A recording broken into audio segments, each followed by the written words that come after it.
नमस्कार, मी भाऊ तोरसेकर. तुम्ही बघत आहात प्रतिपक्ष. मित्रांनो, काल एक अशी व्हिडिओ क्लिप यूट्यूबवरच बघितली. मूळ चॅनेलवर कुठच्या आहे मला माहीत नाही, आठवत नाही, पण बातमी होती. ते हल्ली सगळे चॅनेलवाले आपलंही रेकॉर्डिंग झालेलं किंवा प्रक्षेपित झालेलं जे काय असतं ते यूट्यूबवर टाकतात आणि अगत्याने सांगतात आमचं यूट्यूब चॅनेलसुद्धा सबस्क्राईब करा. तर अशीच कुठच्या तरी मराठी वृत्तवाहिनीची एक यूट्यूबची क्लिप बघितली. ती अर्थात सुप्रियाताई सुळे यांची होती, ज्या सुळे पवार गटाच्या एक ज्येष्ठ नेत्या आहेत, लोकसभेतल्या नेत्या आहेत. लोकसभेच्या मला वाटते 3 टर्मच्या लोकसभा सदस्य आहेत. त्याच्या आधी त्या राज्यसभेत होत्या.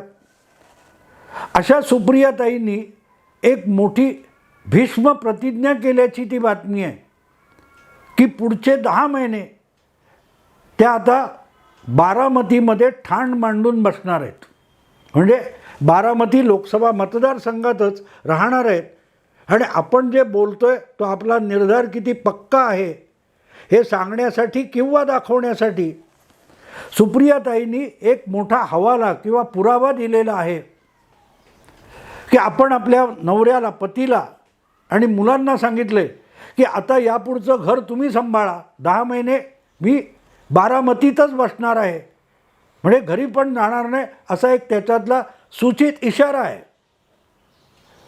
15 वर्ष जवळजवळ लोकसभेचं सदस्यत्व आणि बारामती लोकसभा मतदारसंघाचंच प्रतिनिधित्व केल्यानंतर सुप्रियाताईंना त्याच मतदारसंघात पुढचे 10 महिने ठाण मांडून कशाला बसायचे हा प्रश्न मला पडला.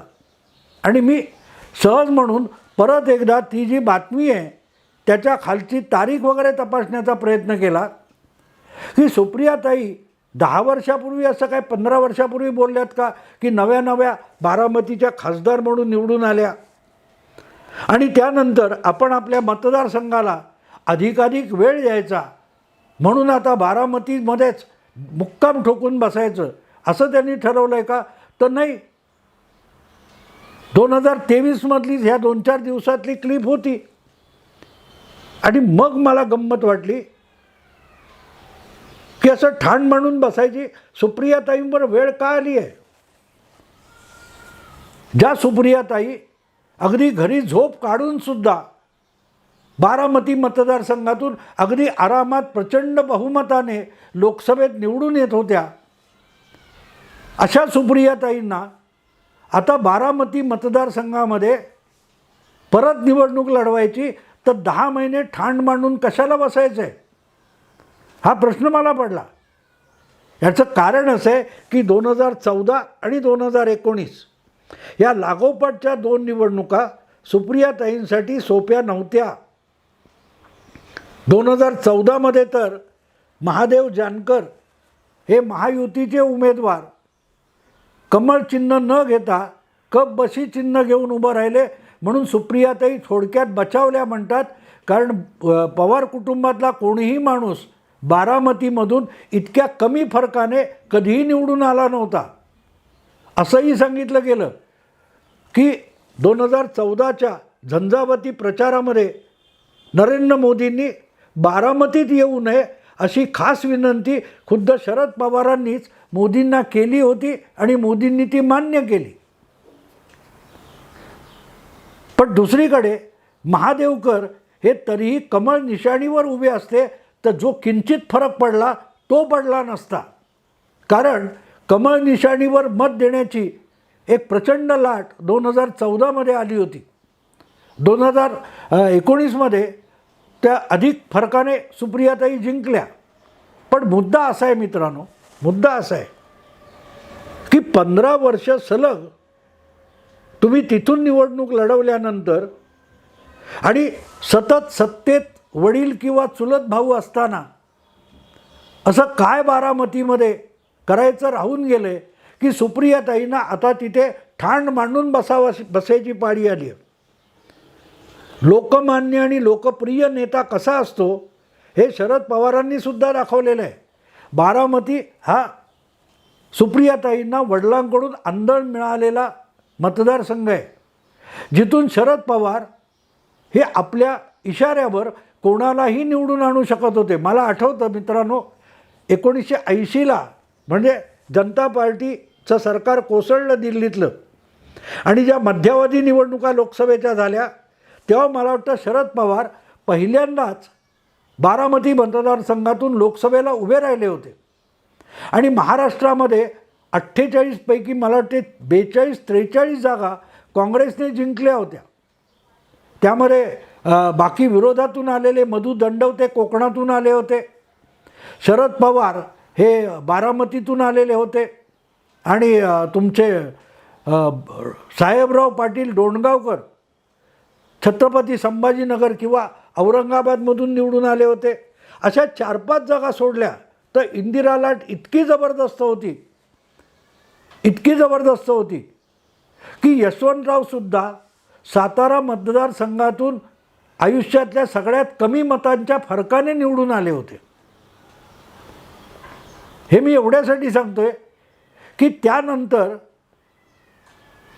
पुढे विधानसभेची निवडणूक लढवली शरद पवारांनी, ते आमदार झाले, विधानसभेत विरोधी नेता झाले, पण महाराष्ट्राच्या राजकारणात राहिले. आणि त्यांनी बारामती लोकसभेचा राजीनामा दिला होता.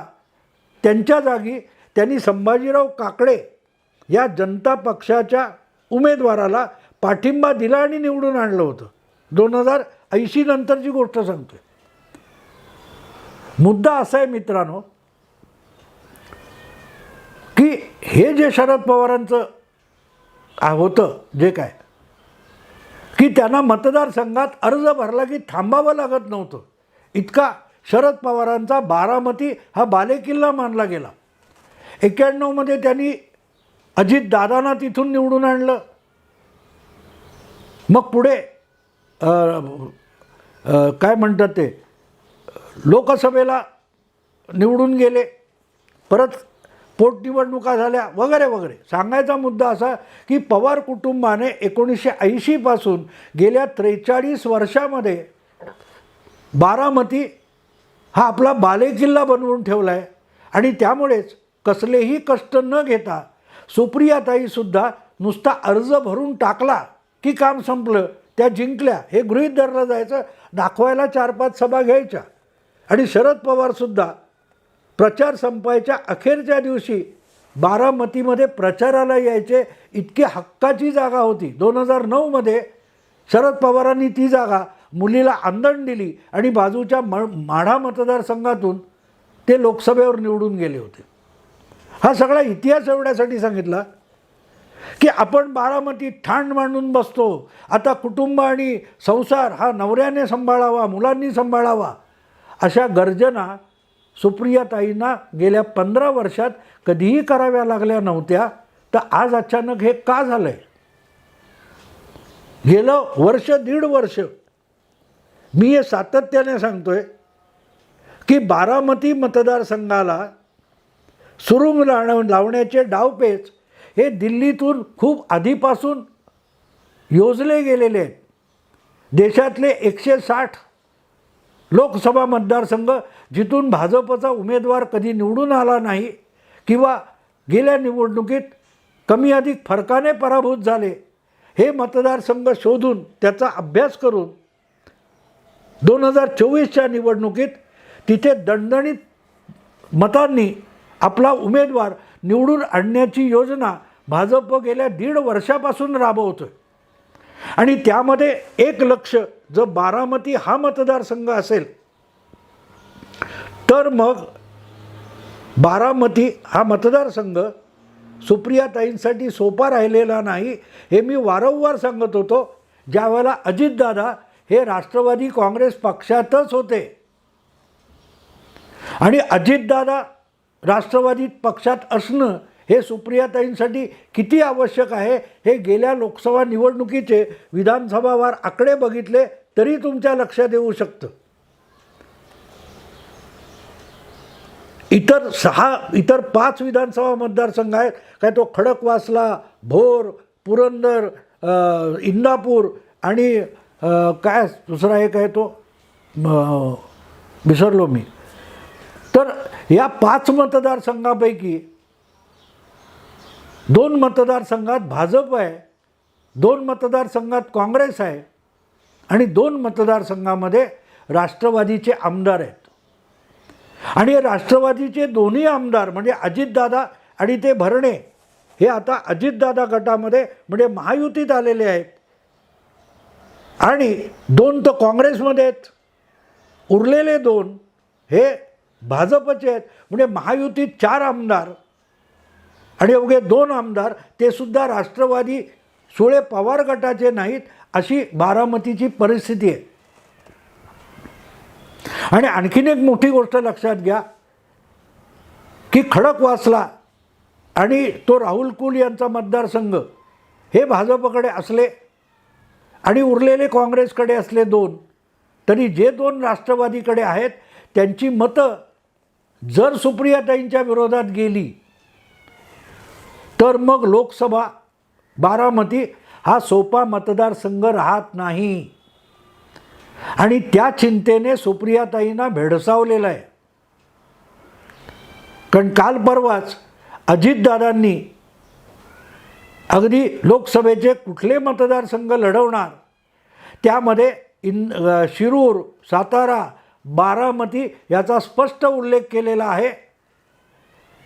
आणि आजसुद्धा सुप्रियाताई अजितदादा गटामध्ये नाही आहेत. त्यामुळे सुप्रियाताई बारामती लढणार असतील तर त्यांच्या विरोधात अजितदादांच्या गटातर्फे महायुतीचा उमेदवार उभा केला जाणार, ही अजितदादांनी आत्ताच ग्वाही दिलेली आहे. आणि फरक लक्षात घ्या मित्रांनो, लोकसभेला बारामती विधानसभा क्षेत्रामध्ये जितकी मतं सुप्रियाताईंना मिळाली त्यापेक्षा विधानसभा निवडणुकीत अजितदादांना अधिक मतं मिळतात. हा फरक आहे. म्हणजे सुप्रियाताईमुळे बारामती विधानसभा क्षेत्रातली लोकसभेच्या वेळची मतं कमी होतात. विधानसभेच्या वेळेला म्हणजे अजितदादा राष्ट्रवादी ही मतं वाढतात आणि सुप्रियाताई राष्ट्रवादी म्हटल्यानंतर बारामती हा तालुका किंवा विधानसभा क्षेत्र आहे, तिथे मतं कमी होतात. आता त्यात ज्याची मतं वाढतात तोच विरोधात उभा टाकणार असेल तर खुद्द बारामती विधानसभा मतदार क्षेत्रामध्ये सुप्रियाताई आजच मागे पडलेत असा सरळ सरळ अर्थ आहे. दुसरीकडे बाजूच्या इंदापूर या विधानसभा क्षेत्रामध्ये तिथले अतिशय ज्येष्ठ आणि जुने नेते भाजपात गेलेत, पाटील, हर्षवर्धन पाटील, आणि निवडून आलेले महायुतीत आलेत राष्ट्रवादीच्या निमित्ताने. त्यामुळे परत इंदापूर वांद्यात आहे. बाजूला पुरंदर काँग्रेसकडे आहे, पण पुरंदर ही लढत इतकी टफ आहे की तिथे शिवसेनेचे माजी आमदार मंत्री विजय शिवतारे हे सुप्रियाताईंना पाडायला आणि पवारांना धक्का द्यायला टपलेले आहेत. आणि शिवतारे आणि अजितदादा यांची पुरंदरमध्ये बेरीज झाली तर तोही मतदारसंघ वांद्यात जातो. खडकवासला तर बारामतीच्या बाहेर पुणे शहराचा मतदारसंघ आहे. थोडक्यात बारामती ही आता पूर्वीसारखी सोपी राहिली नाही याची जाणीव सुप्रियाताईंना झाली आहे. आणि त्यातूनच 10 महिने आता बारामती मतदारसंघात ठाण मांडून बसणार ही घोषणा सुप्रियाताईंनी केलेली आहे. पण तरीही मला त्यातला एक अर्थ कळला नाही. सुप्रियाताईंना बारामती लोकसभा मतदारसंघात जी निवडणूक होणार आहे ती 5 महिन्यांनी होणार आहे हे माहिती नाही का?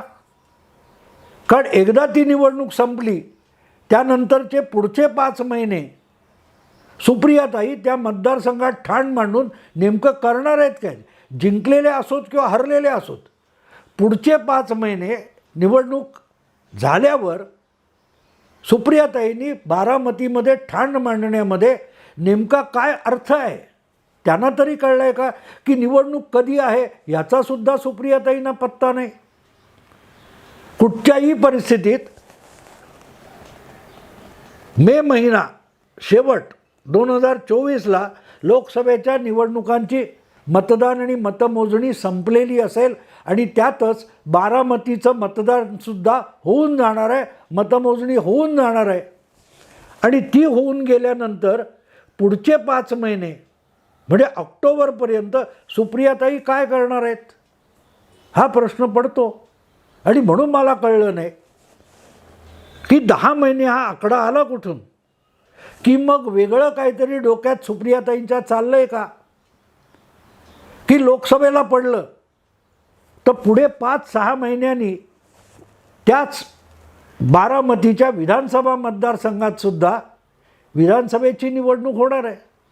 मग सुप्रियाताई ह्या विधानसभेसाठी बारामतीतून उमेदवारी करणार आहेत का सुळे पवार गटाकडून? कारण ऑक्टोबरपर्यंत 24च्या विधानसभेची मुदत आहे आणि त्यामुळे सप्टेंबर 2024मध्ये विधानसभांच्या निवडणुकांची घोषणा होणार आहे. आणि ते मतदान संपल्यावरच सुप्रियाताईंनी दिलेली 10 महिन्याची मुदत संपणार आहे. त्यामुळे 10 महिने असं सुप्रियाताई का म्हणाल्या हा प्रश्न अतिशय गंभीर आहे, ज्याच्याकडे बारकाईने लक्ष दिलं पाहिजे. सुप्रियाताई ह्या इतक्या गाजलेल्या संसदपटू आहेत की अनवधानाने काहीतरी बोलून गेल्या असं म्हणता येणार नाही. ज्या अर्थी त्या बोलल्या आहेत त्या अर्थी त्यामध्ये काहीतरी तथ्य असलं पाहिजे आणि तथ्यामध्ये काहीतरी सत्य असलं पाहिजे. आणि मग सत्य शोधायला गेल्यावर कळतं की सुप्रियाताई लोकसभेत आपण पराभूत होऊ तर मग विधानसभेच्या निवडणुकीच्या तयारीला लगेच लागायचं म्हणून 10 महिने सांगतायत असा अर्थ काढता येतो. तुम्हाला आठवतं मित्रांनो, गेल्या लोकसभा निवडणुकीत शेवटचा महिना उजाडला आणि मतदानाला 10-15 दिवस उरले असताना राहुल गांधींना सुद्धा जाणीव झाली होती की अमेठीतले मतदार आपल्याला हाकलून लावायला टपलेले आहेत. तेव्हा पळत पळत जाऊन त्यांनी केरळच्या वायनाड मतदारसंघात उमेदवारी अर्ज भरला होता, म्हणून ते लोकसभेत जाऊ शकले कारण अमेठीत पराभूत झाले. सुप्रियाताईंना तसंच काहीतरी अंतर्मन सांगतंय का की लोकसभा बारामती आपल्या हातून ऑलरेडी निसटली आहे, तर कमीत कमी बारामती किंवा उरलेल्या 5 पैकी एका विधानसभा मतदारसंघात आपल्याला आमदार होता येईल का अशा चिंतेने सुप्रियाताईंना ग्रासलं आहे का? आता तुम्ही म्हणाल सुप्रियाताई राष्ट्रीय नेते आहेत, त्या विधानसभेत कशा येतील, राज्याच्या निवडणुकीत कशा येतील? मित्रांनो, राज्यसभेत निवडून येण्यासाठी त्या पक्षाचे विधानसभेमध्ये कमीत कमी 40पेक्षा अधिक आमदार असावे लागतात. आज शरद पवारांच्या सुळे पवार गटाकडे विधानसभेत 40 आमदार उरलेले नाहीत, 13 का 14 आमदार शिल्लक आहेत. आणि शिवसेनेला बरोबर घेतलं तरी 40चा आकडा जमत नाही आणि काँग्रेसचा आकडाच 44 असल्यामुळे काँग्रेस आपल्यातली 10 मतं सुप्रियाताईंना राज्यसभेवर पाठवण्यासाठी देण्याची बिलकुल शक्यता नाही. आणि म्हणून लोकसभा हरलोच तर राज्यसभेचे दरवाजे आमदार संख्येच्या तोकडेपणामुळे बंद आहेत, तर मग बारामतीतून विधानसभा लढवावी, अजितदादाशी आमने सामने टक्कर द्यावी, चुलत भावाशी, थोरल्या भावाशी. असं काय घोळते का? नसेल तर 10 महिने बारामतीत ठाण कशाला मांडायचं? सुप्रियाताईंना कुठल्या तरी त्या भुरट्या माईक घेऊन धावणाऱ्या पत्रकारांनी हा प्रश्न विचारावा की मे महिन्यात निवडणूक लोकसभेची संपणार आहे, तर तुम्ही 10 महिने म्हणजे ऑक्टोबर शेवटपर्यंत बारामतीत नेमकं करणार काय आहात? मित्रांनो, आत्ता इथेच थांबतो. आवडलं लाईक करा, शेअर करा, सबस्क्राईब करा. नमस्कार.